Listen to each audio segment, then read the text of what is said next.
Álvarez y Fausto Yepes.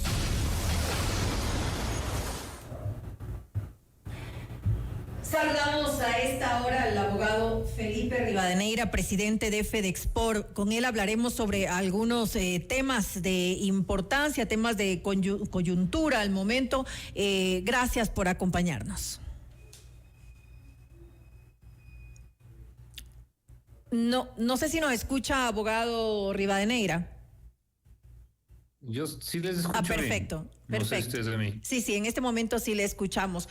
Hablemos primero, antes que nada, de del tratado de libre comercio con Canadá, y ya finalizado pues la sexta ronda de negociaciones. Cuéntenos qué tan importante es este acuerdo comercial con Canadá, qué representa para nuestro país.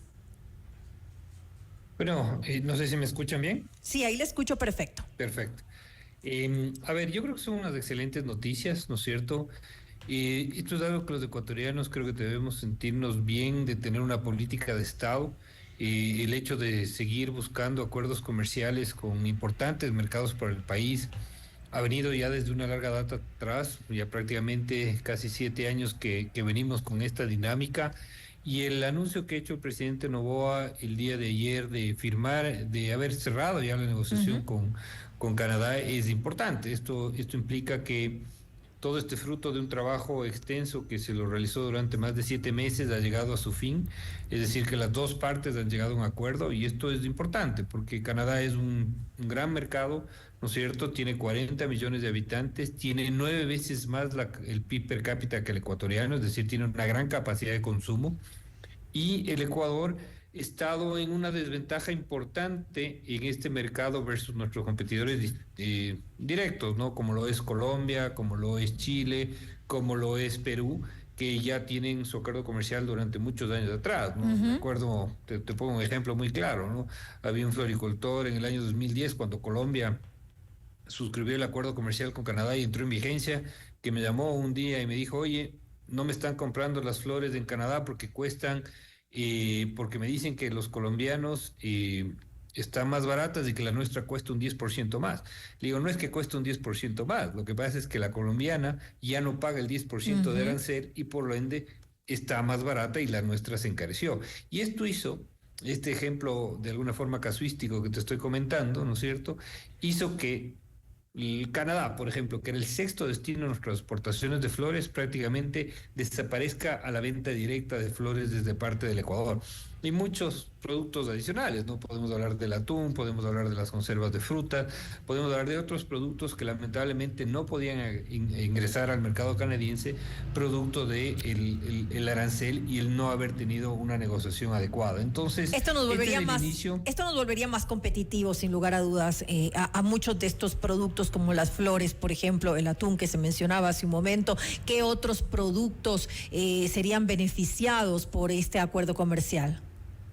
A ver, yo te diría que sí, ¿no? El hecho de estar en un sistema dolarizado como el ecuatoriano, lo que implica es que tú, para darle oxígeno y competitividad, lo mejor que puedes hacer es un acuerdo comercial. Estás escuchando voces totalmente contrarias y que dicen que en un sistema dolarizado no hay que buscar una apertura comercial, y es totalmente lo contrario, ¿no? Yo creo que es un mito, te digo, que ya se destruyó. Ahí tienes los excelentes resultados del acuerdo comercial con Europa, con el Reino Unido, con el EFTA, y ahora el año anterior ya cerramos con Costa Rica, con China. Es decir, recién nos estamos igualando en niveles de competitividad adecuados como con nuestros competidores, ¿no es cierto? Es decir, el Ecuador apenas tiene protegidos 6 de cada 10 dólares que exporta. Si logramos firmar con Canadá, es decir, que pase la aprobación, ¿no? Porque aquí, ¿qué es lo que tiene que haber? Y es un poco para que la ciudadanía que nos escucha nos entienda. Ahora ya se cerraron las negociaciones, se procede a las traducciones, las revisiones legales, luego procederá a la firma de parte de los dos mandatarios, ¿no es cierto?, tanto el Ecuador como el Canadá. Esto luego pasará a la revisión de la Corte Constitucional, y una vez que tengamos el informe favorable de la Corte Constitucional, pasará a la aprobación de la Asamblea. Entonces, digamos que todo sale bien, estaremos con este acuerdo ya vigente a finales de este 2025, ¿no? Hay quienes dicen que se debería esperar para mediados del 2026. Yo creo que es una posición un poco pesimista, ¿no? Yo creo que habrá que ver cuál es el resultado de las elecciones, pero me parece que debería estar a más tardar y haciendo como que los procesos estarían muy lentos los primeros meses del 2026, pero yo estaría confiado que entraría en vigencia en este 2025, porque la intención de Canadá es esa, ¿no? Es decir, la intención de Canadá es de tener el acuerdo comercial con el Ecuador. Imagínate, hemos tenido 6 rondas muy buenas, estuvo recientemente la semana pasada los miembros del equipo negociador del Canadá y tenemos una excelente relación, entonces hay que aprovechar ese momento. No me parece que debería tomar tanto los trámites legales. Ya la Corte Constitucional tiene experiencia en lo que es la revisión de un acuerdo comercial, por ejemplo, con Costa Rica, con China, que era un acuerdo extremadamente complicado, no se demoró tanto. Con Canadá, hacer un acuerdo, te diría de alguna forma más sencillo, que ya tiene los antecedentes de los anteriores, no debería tomar tanto tiempo y por lo tanto no estaría de acuerdo en esa demora. Sin embargo, yo creo que lo importante aquí es destacar justamente lo que tú mencionabas, ¿no? Es decir, esa inyección de competitividad a la avena que se produce cuando se entra en vigencia los acuerdos es fundamental. Otro tema que podemos hacer es buscar también que ya se llegue a la firma oficial del acuerdo con Corea del Sur. Entonces, siguiendo la línea de pensamiento que te decía, ya con esos dos acuerdos creo que nos pondríamos casi en igualdad de condiciones que nuestros competidores de la región. Nos faltaría obviamente el acuerdo con Estados Unidos, Sí, que esa es la parte fuerte y lamentable que no tenemos, producto de la mala decisión de nuestras autoridades en el 2005 que decidieron retirarse de ese Ahora, acuerdo. también importante en el caso específico de Canadá es, ¿este acuerdo comercial podría de alguna manera cambiar un poco cómo está la balanza entre exportaciones e importaciones? Porque ya hemos tenido pues resultados en el pasado año 2024 y fueron más las importaciones desde Canadá que las exportaciones desde nuestro país. ¿Esto podría ayudar de alguna manera a que se equilibrara esto? No solo que se equilibrara, yo creo que vamos a tener una balanza totalmente positiva. ¿Por qué? Porque los ejemplos y la casuística que te puse al inicio de esta entrevista, María del Carmen, era tal cual, ¿no? Es decir, ¿cómo vendes tú directamente rosas o flores con un arancel del 11%? ¿Cómo vendes tú atún con un arancel del 5 al 7%? ¿Cómo vendes tú conservas de frutas, frutas exóticas, etcétera, si tienes aranceles del 7%? Es decir, es prácticamente imposible, ¿no? Porque a la final la competencia y estos negocios a veces son mucho de centavos, ¿no es cierto? Entonces, el momento en que nuestras empresas, que son competitivas de por sí en el mundo, ¿no es cierto?, tienen una inyección de una reducción tan fuerte del 7, del 10, del 11%, que te reduce en tu costo, te haces muy atractivo. Además, hay otro factor a considerar, ¿no? Es lo que nosotros llamamos del boom de la suscripción del acuerdo, ¿no? Ese boom de la suscripción del acuerdo tiene que venir acompañado de misiones comerciales.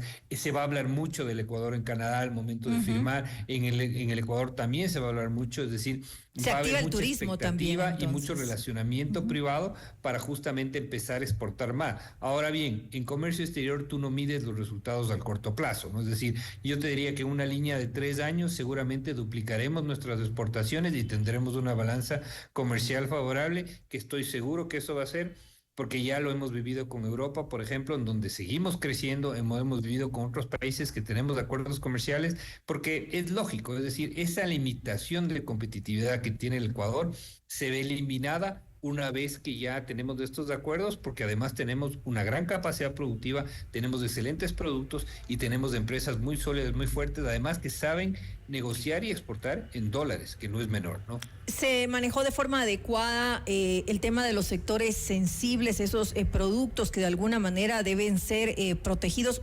Ojo que no me refiero... No hay que confundir a veces proteccionismo. Yo no estoy de acuerdo con eso porque a veces se sobreproteger a los productos locales, pues obviamente puede ser negativo, pero sí hay que de alguna manera proteger a determinados productos que no vayan a verse afectados por estos acuerdos comerciales. Eso se lo tomó en cuenta, me imagino, dentro de este tratado. Sí, totalmente, totalmente. Nosotros tenemos una figura como sector privado que la creamos que habla en nombre propio, cuando yo estaba de presidente del Comité Empresarial Ecuatoriano, en conjunto con el Ministerio de la Producción, que se llama el cuarto adjunto, ¿no es cierto? Este cuarto adjunto lo que busca es justamente tener la delicadeza y la estrategia, porque tienes que tener una estrategia como país, en una negociación en donde tienes tanto los sectores que son ganadores, que muchas veces también tienen problemas, porque no solo los sensibles tienen problemas, sino también los ganadores, es difícil que te acepten tan rápidamente una reducción arancelaria, ¿no? Entonces empieza lo que es una negociación per se, ¿no? Entonces, de la información que tenemos, de las conversaciones que tenemos con el sector privado, se ha hecho un gran trabajo por parte del equipo negociador y aquí permíteme este espacio para felicitar al equipo negociador una vez más. Ha hecho un gran trabajo con esta experiencia de haber negociado ya con gigantes, ¿no? Negoció con la Unión Europea, negoció con China, negocia con Corea del Sur, ahora le toca a Canadá. Es decir, ya tiene un expertise muy bueno y del relacionamiento y las constantes consultas que se hacen, por ejemplo, en el sector, en los sectores que de alguna manera tú los determinas sensibles, yo les determino aquellos sectores que pueden tener una preocupación. Se ha hecho, creo que, un muy buen trabajo.